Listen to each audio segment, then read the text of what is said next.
Hey, welcome to the Askapastor podcast. I am very excited for the conversation that we're going to have today. I'm joined by my wife, Amy Haldeman, and a friend, Anita Harnish. Anita, how long have you been a part of Orchard Hill Church? Since the beginning. Is that right? Yes, like the very beginning. Since before the word. chapel was built, when we dug the first shovelful of dirt. I did not know that. Yeah. I thought you never knew that. Oh, yeah. From the beginning. Wow. Stars. What? The Oh, she is a star. Absolutely. Don't say she Christmas stars. Oh, The that's first right. The Christmas original stars. Yes, the very first Christmas, which actually ended up having to happen at St. Stephen's because the church wasn't able to be open. But yeah, all those little pinholes through black wrap put over The same ones that are used today. Exactly. Same ones. Yeah. Okay, let's stop talking about stars. I think this is going to be a very interesting conversation because I have with me two people whose work doesn't come in the same form as most of the rest of us. And both of you are in a role where the more you work, the more you make. And if you don't work, you don't make money. And if you don't have work next month, there's no paycheck. And so let's start just as a way of an introduction. Share with us what you do, what your industry is like, what's new, what's changing in your industry. Why don't you go first? Sure. So I own a nanny agency. I serve families in Pittsburgh by helping them find nannies and caregivers for their children. And I would say what's new is just that Pittsburgh is rapidly growing right now, and there are a lot of new jobs being created and a lot more families needing childcare. So it's been really fun to scale my company with that growth over the last few years. And I just think it's a really fun time to be an entrepreneur too. In 2020, you just have a lot of space to be creative in the work that you do, and just a lot of room to bring yourself to your business. And I freelance as a video producer and director and do some shooting, but usually I lead that to actual shooters. But I've been doing that for several years. I did a few little stints working full time for a company, and it was like, no, I would do better as a freelancer. And the technology has changed the business. There used to be bigger production companies in town, and it was more a cooperative, large scale of some staff where you'd hire some freelancers. And what has happened over the years, as equipment got less expensive and smaller, then you have a lot of, one person does everything kind of role. And so that's been an interesting transition to see the big production companies go by the wayside and smaller companies be formed. And so that has changed my role. And transitioning of like, where else can I jump in, and maybe jump in with younger production companies who maybe don't have a producer with the skill set or the longevity that I had to help organize. They're highly creative, but they might not be organizers. Yeah. And my role is basically herding cats. Yeah. We've met some of the people that you work with, yes. and I just think it's such a interesting, creative, techno group of people, and I think fun group.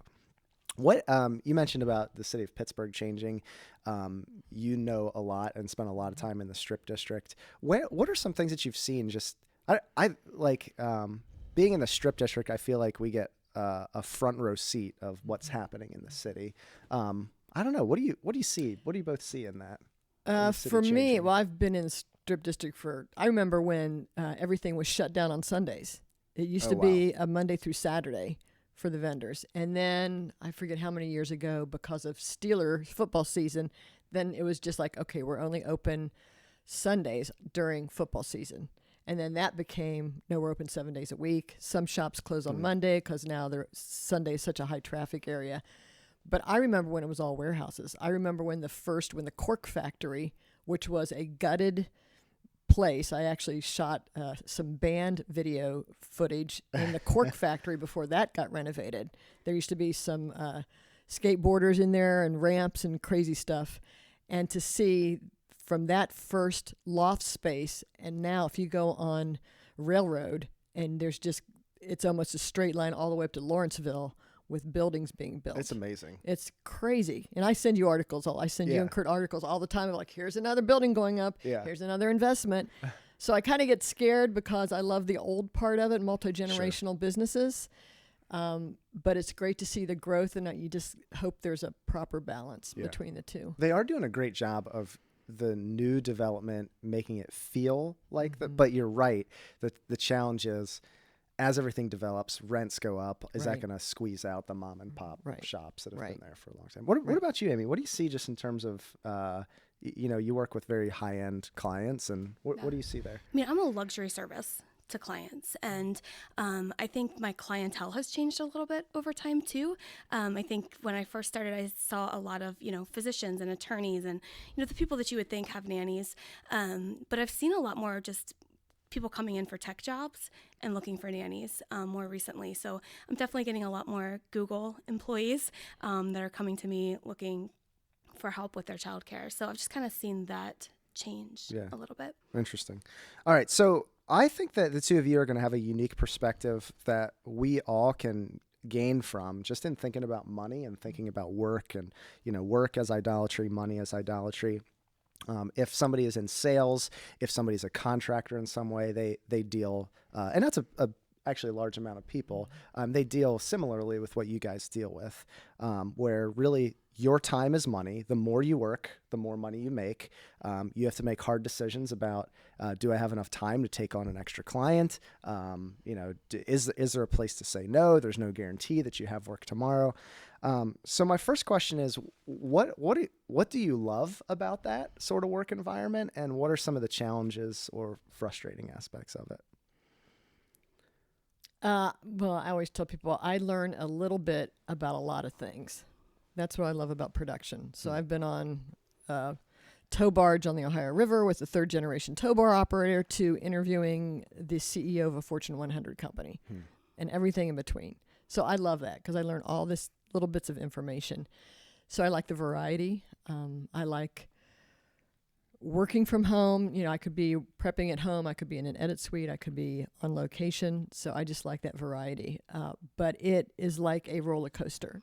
So I could be very busy doing 3 or 4 jobs at once for 4 different clients to dead stop. So early on in my freelance, you had to just get accustomed to that. And it's not scary anymore, although there's times I think maybe I should get a full-time job. I don't know, when things are slow. But you just have to, and I know that's not for everybody, because it is a certain level of insecurity. I have no pension, right? If I take a vacation, that's not a paid vacation. Like if you don't work, you don't make money. Yeah. So, but I love it. I love the people I work with. They're highly creative and fun and crazy, and there's a lot of insanity, but I sort of like that. So that's one of the things I like about it. I remember you talking about the tow barge thing, and it was like the steering decision that they make now affects them like a mile down the road. A mile and a half down the road. And I cannot believe I've not used that in a sermon yet. Yeah. So sermon illustration coming soon. Yeah, you have to look so far ahead, which I never knew. And when they get on a barge, they're on for 21 days. Imagine doing grocery shopping because you're on the water. So the woman who's the cook buys all the groceries for 21 days, and they work 6-hour shifts, 6 on, 6 off, 6 on, 6 off. And in all the locks and dams that we have along the Ohio River, they pull up, have to unlash all the barges, drop it down. They do it in batches. Imagine doing that in the dead of winter. It's wild. Yeah. What about you, Amy? I love the flexibility. If my son needs to go to the orthodontist twice in one day, which happened last week, I have that flexibility to be able to kind of drop everything and go do that and not have to ask permission to do that, and know that I can catch up on my work later that night. I think there's just almost an exhilaration when you seal the deal, when you are an entrepreneur, and that's probably a bad thing at times too. But I think there's just this energy that I never found in any one of my other jobs when I nail that placement. And going back to that, the flexibility piece is probably the biggest one. We've just had a lot of space in our life to travel because of it. I still usually work every single day that we're away, but sometimes I get to be by a beach or by a pool to complete that work, and that's pretty fun too. Yeah. That's definitely one of those, like, what a blessing it is to have some of that flexibility, but that flexibility comes with you're working when you're sitting in the orthodontist office or when you're away. So the two of you have to think a lot more than the average person about money, because for most of us with a W-2 job, we just don't even think about it. Like, it just comes, at the end of the month or whenever, and on a weekly, monthly basis, we're not thinking about how much money is coming in. But the two of you, like, that's front and center sort of all the time. Like, how much is this project going to be? How many clients do I have? So how on earth do you balance that? Because you have to care about it, but you don't want that to become all encompassing or it becomes idolatry. So how do you find balance in that? I think for me, the idolatry is not making a lot of money. The idolatry is financial security, which I think are two different things. Because I grew up in a very frugal family. I was raised by a single mom. My dad died when I was very young. So my mom had to go back into the workforce, raise 4 kids by herself. Wow. So for me, I know that's in the back of my head, along with don't make it an idol, trust God to be your provision. But as a freelancer, it's like, okay, this year I have 15 1099s coming into me because I had 15 different clients this year. Wow. So you have to do very good bookworking of like, how much money did you make? I have a line of credit that helps me, borrow from myself until the client pays maybe, 30 days, 45 days, 60, whatever, right? You pay double Social Security because you are your own employer. Yeah. And then you have to be diligent to set aside money to forecast quarterly, state, federal, and local taxes. So a lot of it is just, you have to be really organized and set a budget. And it's like a squirrel storing nuts, it's like when you get excess, you still have to live by this budget that you said you were going to live by, right? So I just think it takes a lot of diligence and holding to what you said you were going to do budget-wise. Tell us more about this idea of financial security, the possibility of that becoming an idol. Well, I think, for instance, the last year, it was very slow in April and May. And at first I get paranoid and think, oh my gosh, what am I doing wrong? Nobody's calling. And then I talked to all the other freelancers and no one else was working. Like everybody was dead, But just to make enough to get by or to pay your bills. And I'm not talking to be extravagant because that's not who I am personally. I'm not an extravagant person, you know. But being able to rest that in the knowledge that God is the provider and He's going to provide, because financial security, not extravagance, but security can become an idol. Yeah. Right? That can cause you to stay awake at night and worry. I know that there's been seasons of our life where I realized that money was an idol to us, not by having too much of it, but by having too little of it. And it was actually like in us trying to control it too tightly, and we were being too cheap. And that like revealed to me, like, this isn't like if I'm not willing to splurge here and there, then I'm worshiping it just as much as somebody who has a lot and splurges all the time. Yes. What's your answer? Yeah, I would just say we've been really lucky, and I owe it to you because you've been really careful to make sure that we're always living within our means and having a budget. And that even goes back to before we were married. You put me on a really strict $3 a week budget that I was allowed to spend on my gum budget. Yes, you were so strict about it. But and I think like even when we were first married, we were in college and we were making $11 an hour with part-time jobs, and we didn't heat most of our apartment to save money, but we never worried about kind of like where the bills would come to pay the groceries. So as our income has like multiplied over the years, I think you've been really careful in that, and I'm thankful for that, because it's not something that I've had to stress myself over with my income that's coming in. But what this question really hits me in a conversation that I had a few years ago with a friend, and you and I were about to buy another building for our real estate company. We were looking at starting a third business for our family. You were going to keep your full-time job, and we were going to keep our 3 kids happy.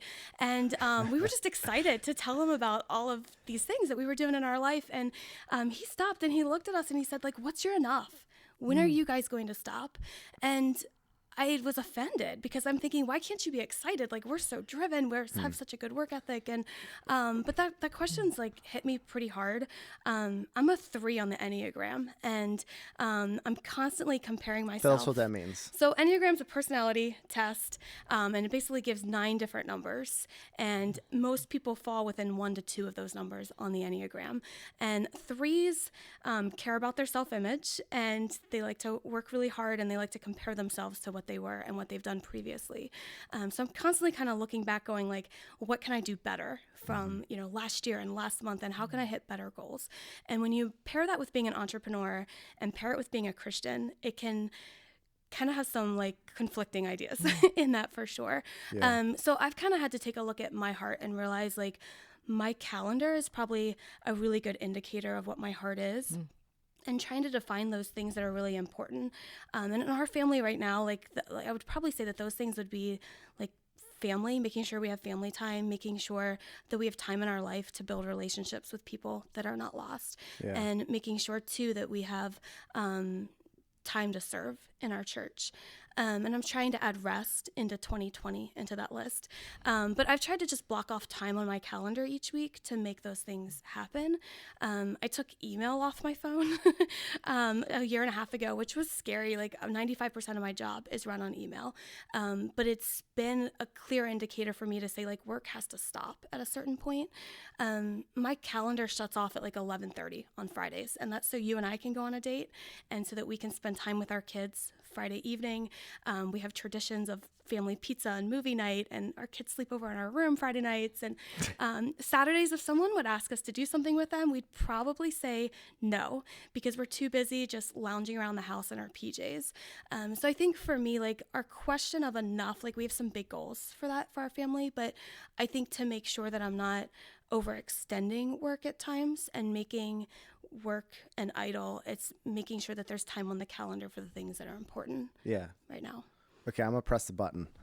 You like to argue with me? Because I think and I'm curious about your take on this, Anita.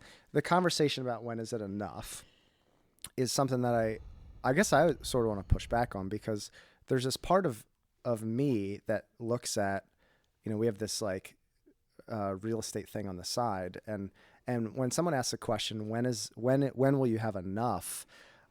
My reaction is, you don't understand who I am. Like, I am an entrepreneur. I want to grow this thing.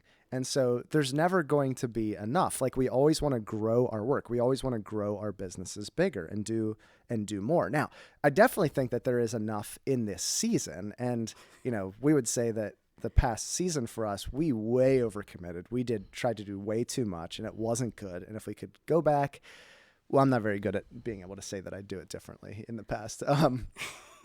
But so I don't know that I totally agree with that idea that there comes a point where it is enough. Like, I get that from like a financial perspective, like we don't want to be greedy for more. But at the same time, I think, wouldn't it be better to build the business bigger and say, I think Rick Warren does this, some other people, that like when he started selling A Purpose-Driven Life and selling, tons of copies, he said, I'm just going to cap my salary at this, and everything else that comes in, we're going to give away. So build the business bigger, put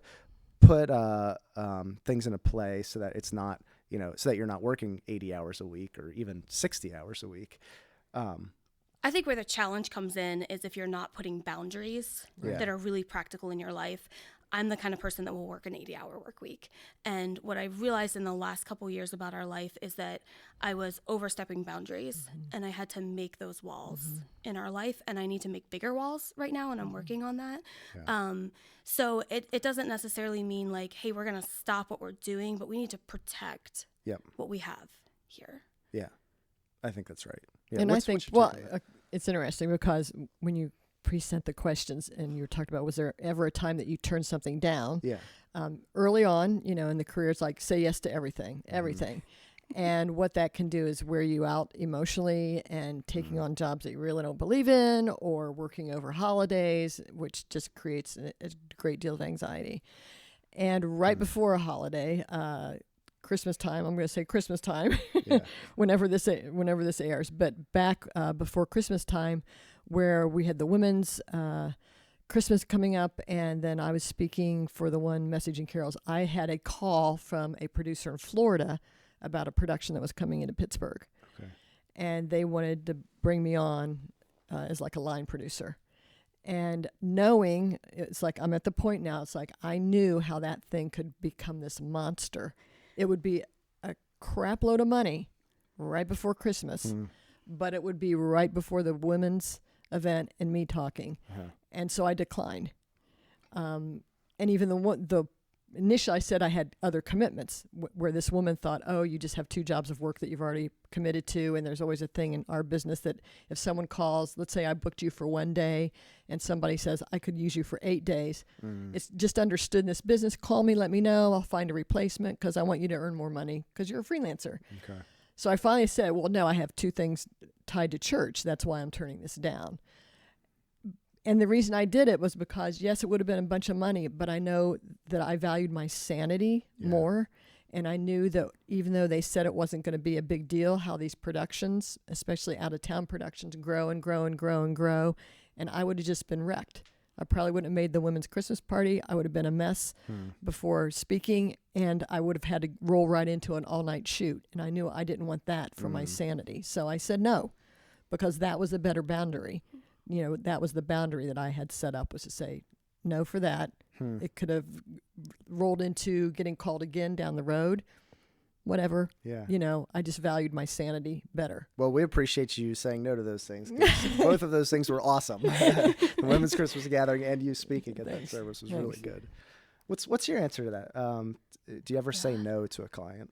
So in our real estate business, we have said no to things in that.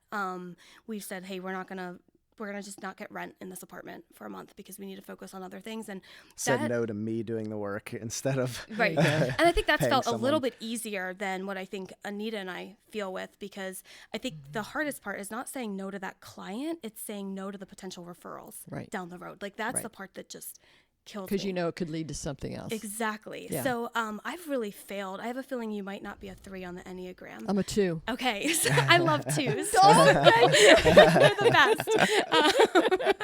So I wish I was Joel? a 2. Wait, what's Joel? I'm we a 1. think he's a 1, but I think he's a 3 too. We're still you, figuring Josh? that out. I'm an 8. I will fight you all. Oh man. I have a friend who's an 8 who argued that I wasn't a 2. I'm like, what? Like, don't tell me. That's perfect. Well, I have failed at saying no. It's not in me. I need to work on that. But I think what I've recognized in that is, you know, what can we do to kind of help alleviate things on the home front so that I can say yes? And I think we too have agreed, like, our goal with my business right now is to scale it bigger. We see the potential for that because we see some room for rest if we're able to do that. So right now I'm saying yes. I have put clients on wait list. That doesn't always work out very well because they usually need a nanny now and they're not happy to wait. But you know, looking for help on the home front has looked like, hey, maybe we need to pay to have groceries delivered this week instead of spending the time shopping in the store. And maybe we need to hire some extra childcare or house cleaning help that week.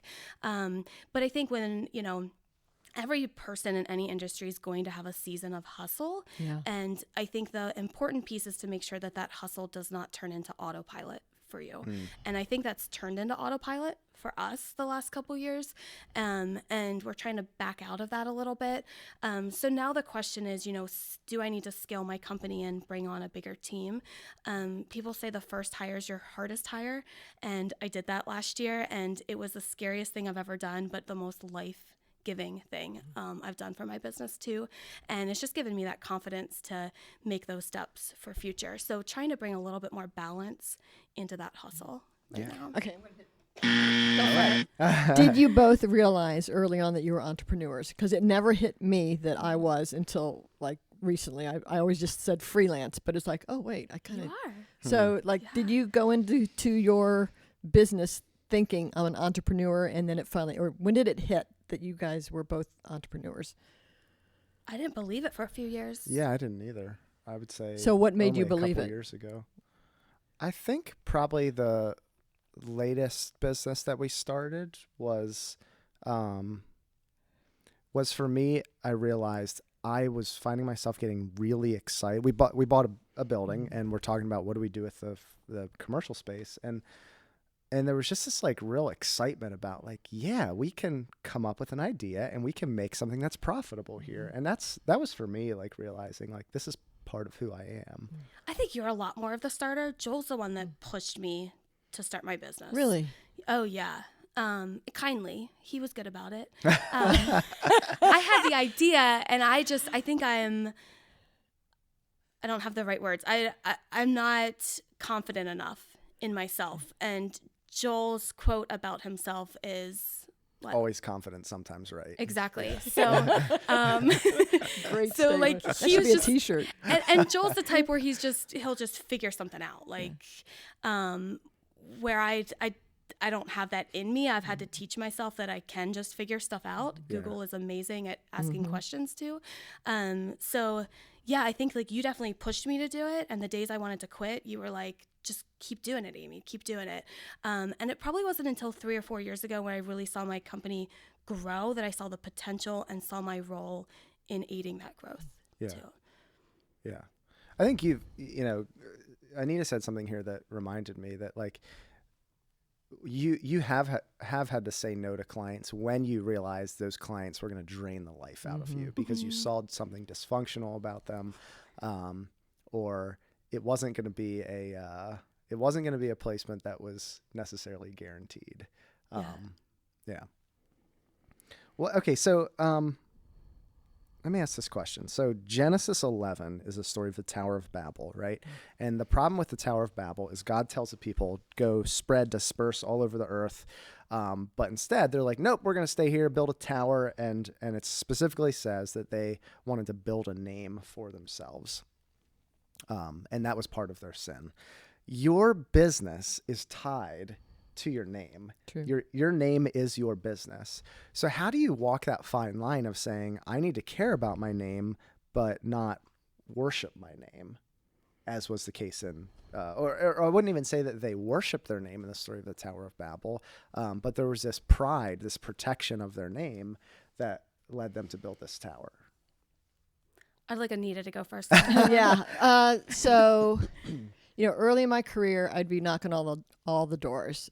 Now, it's mainly word of mouth, you know, which is building good reputation, right? People hear about you, and then you get calls. So I don't look at that as being prideful. It's just like you are doing a good job in what you do, right? I don't know. Pride in my name. It's just I feel like I'm trying to do a good job and I'm competent in what I do. Yeah. I'm not very good at selling myself, so that's why it's nice that people hear about me and call me instead, because I'm just terrible at marketing myself. And a lot of times in the role I'm in, you create a product, and the person who gets the accolades is your client. Yeah. Sure. So if there's ever times that you think that you're going to get boasted about your name, you're wrong, because they're the ones that get recognized at the ceremony or the award or whatever, their team, even though you might have done, you know, all the work. Are you someone who sits in the movie theater and reads all the credits as they scroll at the end? I do. Yeah, I do. Just curious about stuff, you know, like, oh, who did that? How did they do that? Yeah, that's a whole nother podcast, movies. And how I watch movies. Yeah. So funny. What do you think about that? Your name? Yeah, this is tough because I think anything that like I read about and listen to in podcasts about business right now is telling your story and making your face a part of it. And it's odd to me too. Like I'm now at the point where I have clients that call me and say, you know, hey, we're looking for help. We heard all about you. We heard such wonderful things. Everybody at the office was talking about you today. And that's just weird to me to kind of think of that. And I wrestle because I also, you know, when you talk about selling yourself, it's something I've had to kind of teach myself how to do, but it feels really prideful when you're selling yourself. Well, and for you, every new client is selling yourself. It's not like you don't have sort of the repeat not too many repeat I mean, clients. I probably, have at least 10 phone calls every week where it's a new potential client where I have to sell myself. So I think as much as I can to kind of put the credit on other people. Like, I wouldn't be where I am today if there weren't just these phenomenal nannies in Pittsburgh that are making me look good for placing them, or just phenomenal clients that are so kind to share about their experience. And as I'm starting to grow a team now, trying to use those calls to kind of put the focus on the work that my team has done and not me, even though if I know I might be behind a lot of that work, but just trying to put that credit on others. But I don't have a great answer for that. I think that's a really hard question. Yeah. Well, I think that's a good point that, in the Tower of Babel, there was sort of this attitude, I'm reading between the lines here, of course, but this, we've built this, look what we've done, look what I've done. But what you're saying is that when you do work, you want to say, look what they've done. Like, they're, the reason this is great is because of, these other people. It's not because of me. There is no I in team. That's right. So when does work become idolatry? I'd say if you never stop, if you set no boundaries. I used to because clients can overstep boundaries and reach you on weekends or late at night or text you at 3 a.m. I mean, I've had it all. So, and the compulsion to feel like you had to answer right away. And if you do that, you set a standard saying it's okay to invade your space 24/7. Yeah. Right? So setting boundaries of, sometimes weekend answering if stuff comes up, but setting boundaries of like, here's a realistic boundary of when I will respond. I don't care if you sent me an email, text, voicemail at 3 a.m. I'm going to respond during business hours, and that's okay. Yeah. So I just think setting boundaries. Yeah. I've seen too many, people in work who, literally die an early death. And you go, that's probably stress related because they just kept going and going and going and didn't know how to turn it off and take vacations or quiet time or rest or whatever. Right. Yeah. What do you think, Amy? Yeah. I think we found ourselves in this the last couple years. Like, I felt really convicted of this recently. And I think we did it without anticipating it. We took on some new projects and we didn't anticipate that my company would grow at that same time. And we didn't anticipate that a few of our properties, tenants would move out and we'd suddenly have these renovation projects. And I think that we just found ourselves stuck in something that we were struggling to get out of and bring that room for our life. Some of the signs that I just saw in myself in that is, I was just a lot shorter with our kids. Like, our kids definitely felt the brunt of it the last couple years. I think I found that we didn't have room for margin in our life. There were what a lot do you mean of when you say that, room for margin? Yeah, so I would say there were times where we saw people with needs that we knew, hey, if we could help them and maybe take their kids for a weekend, I think it would give them some breathing room. Or, hey, they need a meal, and we just didn't have the space in our life to provide that for people because we didn't give ourselves that margin to have that time. And I really regret that big time. And I think, too, because we weren't resting, we didn't have room for creativity in our life, and we didn't have room to dream and think. And I think God requires us to rest for a reason. There's just a lot of wisdom behind that. So I think now we're trying to pivot our life and provide space for these things. Jumping off of that, because I think the last year I was very intentional about a devotional time. And I used to get up, out of bed, hit the day running, right? Bang, bang, bang, make the calls, whatever. And last year was probably the first year where I was doing morning devotionals right out of the gate. And the peace of mind that brought me, and even the whole idea of, people saying, oh, I'm so busy. If you don't create space to get bored, to dream, to ponder, to muse. I mean, the word amuse or amusement is the opposite of musing. Yeah. Musing is to ponder and to think. To amuse is to distract. So I have a quieter mind and a quieter internal sense because I took the time to set the boundary of You don't have to go, go, go, go, go. You can set time, because if you set that, then the rest of your day is set. Yeah. I think for me, the moment was, and this was a while back, we were having some conflict, and someone said to us, I think you need to get out of this business. And wrestling with that, like, I had to come to terms with this reality that if I got rid of this, if we stepped out of this business, I would no longer be able to say, I started this business, I'm an owner of this business. And when I realized that I was tying my identity, my worth or my value to what I've done, and had this like resistance to trying to step out of it, that's when I knew that it was idolatry. I guess when I think of idolatry, I think of what does my heart love? What are the things that I love?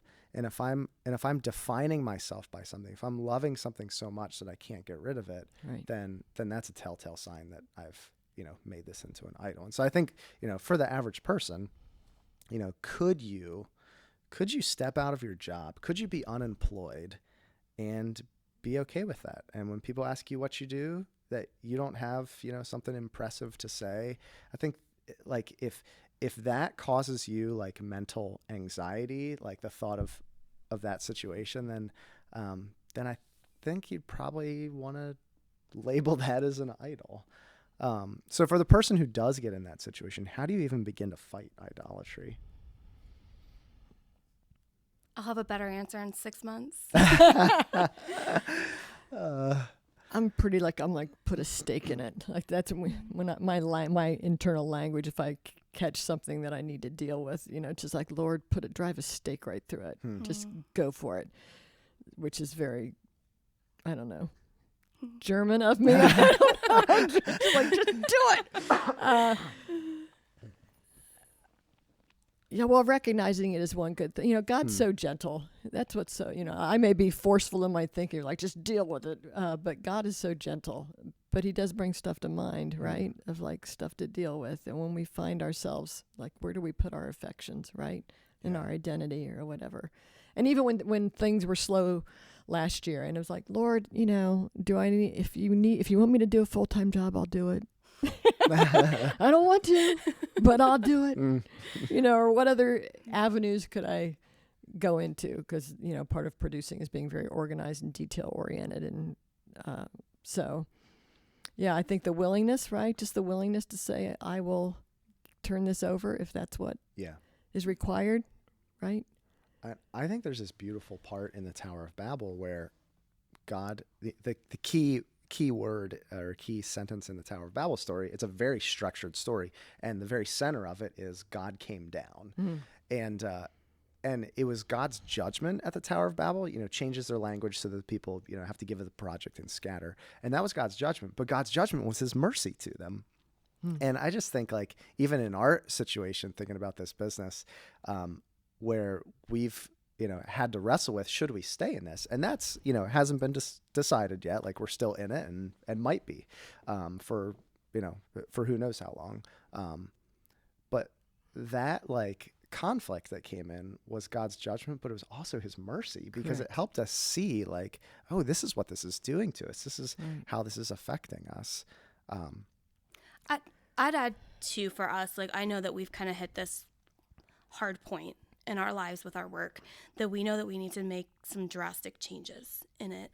And we set a date on our calendar to take 5.5 weeks off of work. And I'll probably still work a little bit, but I know that I almost need to, like, have a clean slate in my life to really think through some things. Yeah. And one of the intentions of that is to really spend a lot of time together as a family too. But I just know that I've just hit a point the last couple of years where I need time to make big changes. Yeah.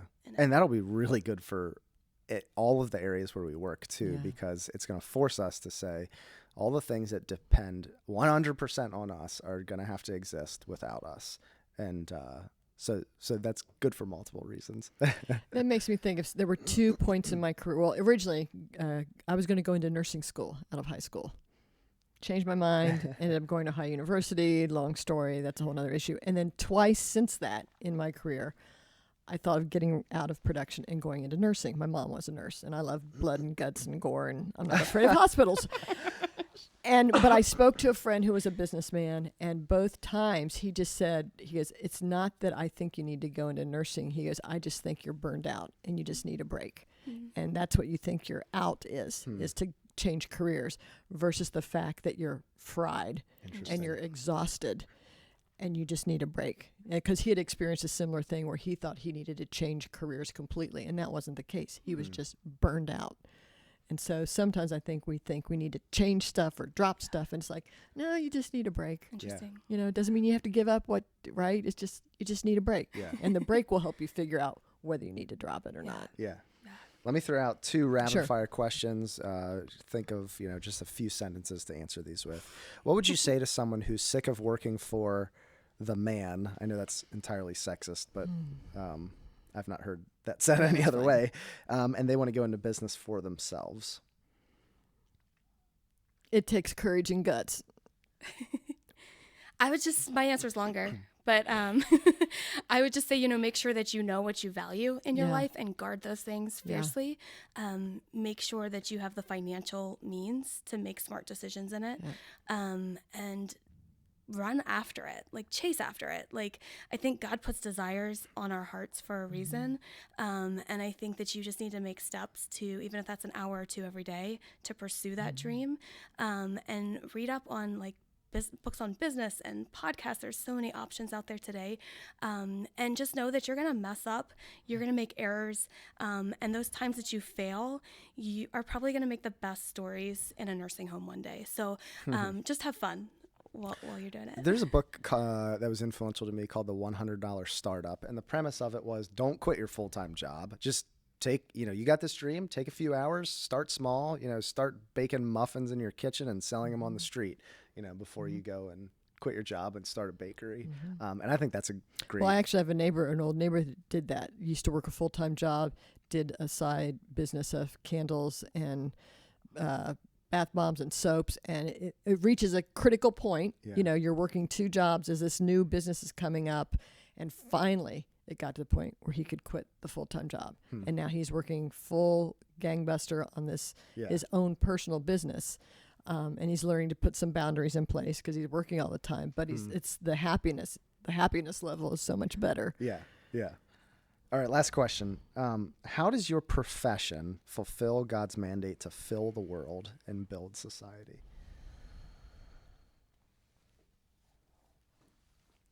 Well, creating things, creating projects, and then being hopefully an influencer with the people that I work with.